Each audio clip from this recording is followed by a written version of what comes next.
Forgive the prepared speech because every time I go off of notes, I bomb this thing, so. Good evening, my name is Taylor Adesso. I was born and raised in Burrillville, and I'm grateful for it. I currently reside in Johnson, and I work as an engineer in Providence. I'd first like to address issues I found concerning proponents of this proposed power plant.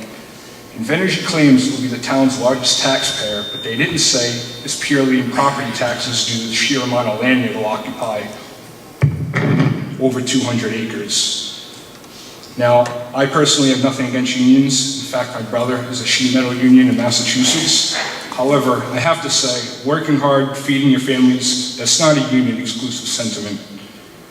I've heard talk that union members are hesitant to give testimony due to intimidation.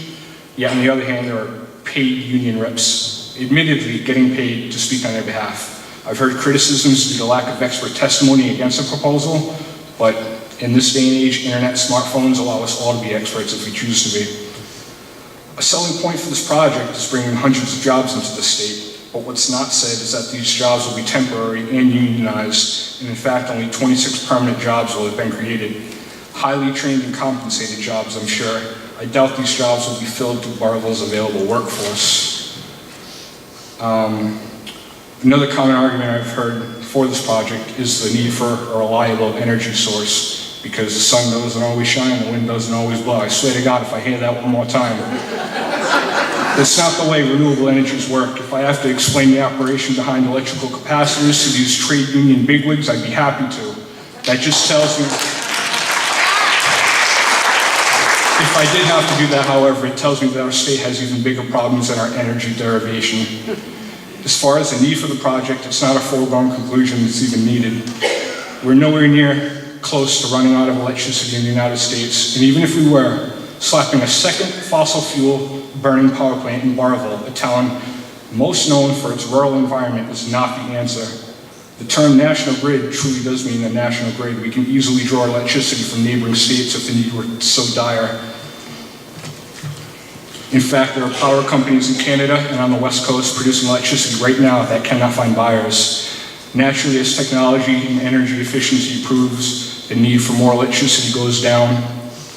Today's demand figures will be irrelevant by the time this plant's constructed. Also, Invenergy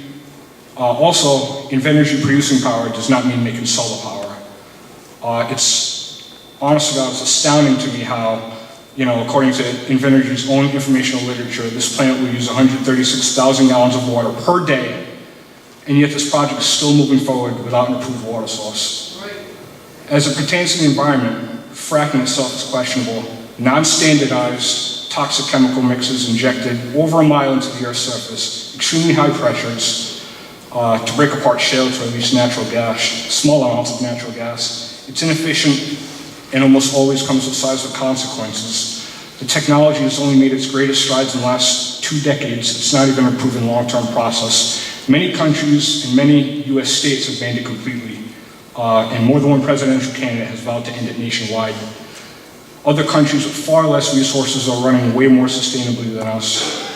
Rhode Island's Block Island Wind Farm, first of its kind in the nation, excellent project in my eyes, but if this proposal in Burrillville goes through, not only will it counteract the Block Island Wind Farm, it'll spit in the face of Rhode Island's clean energy initiatives. Keep in mind, energy is available not only through wind, but solar and hydropower. The sick irony to all this is that Burrillville was originally a mill town. We are right in the middle of the birthplace of the Industrial Revolution, and we were producing power cleaner in the early 1800s than what we're here proposing in 2016. Due to its segmented proposal, somehow, unexplainably, an environmental impact study was not done. If it were done, it would be bad news for Invenergy, as it would have to be coupled with Ocean State Power Site only a few miles away. Common sense tells you, just based on the plants and animals displaced alone, it would be a negative environmental impact. I'm running short on time, so I'm going to skip around a little bit. The location itself, within 5-mile radius, 20 bodies of water, 8 state conservation areas, Buck Hill Management to the north, Thompson State Forest to the west, George Washington Campground to the south. We've heard about this 30-mile radius that would be affected by air pollution. Due to the elevation and the location itself, predominant winds in Rhode Island, if there's any speck of any chance of any air pollution at all, Burrillville is literally the worst place in the state you could put this thing. Zambrano Hospital, only about a mile away. It's been in existence for over a century. It was picked literally due to its air quality. Quality of life would be affected as well. Hundreds of workers coming into the state, traffic jams already notorious. You know, and that's not even considering the deterioration of the roads in the winter.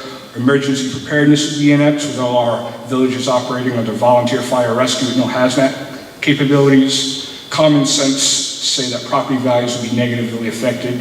Who wants to buy a house under two 200-foot towers, never mind build a new one? Light pollution would become an issue around our pristine forests with no recourse due to FAA regulations because of the sheer size of the towers themselves. One more paragraph. The site will be 1,800 feet from the closest residence. The average human can see unobstructed for 3.1 miles, so 1,800 feet is unacceptable in my eyes. Noise pollution will be unbearable, up to 28 hours of exposure per week to 90 decibels with 2-hour startup cycles at 5 a.m. and 11 p.m. Whoever thought of that is a jerk. There's no denying the long-term health effects that would have. Also in the winter, with much less leaf density in the trees, that noise pollution would just permeate farther and further. Again, unacceptable. Thank you. I want to make sure we get through. That's all I had. Thank you for the time. Thank Keep you. Burrillville beautiful.